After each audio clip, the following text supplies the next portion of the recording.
Number 1, carbohydrates are biological molecules that contain carbons, hydrogens, and oxygens, usually with a hydrogen to oxygen ratio of 2 to 1. Glucose and galactose are 2 common carbohydrates used for cellular respiration. What are their molar masses?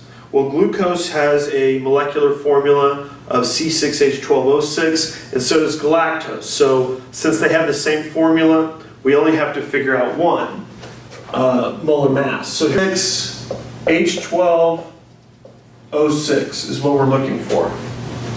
What are their molar masses? We have, let's kind of break it down. We have carbons. I'm just going to break everything down and take our hydrogens and our oxygens.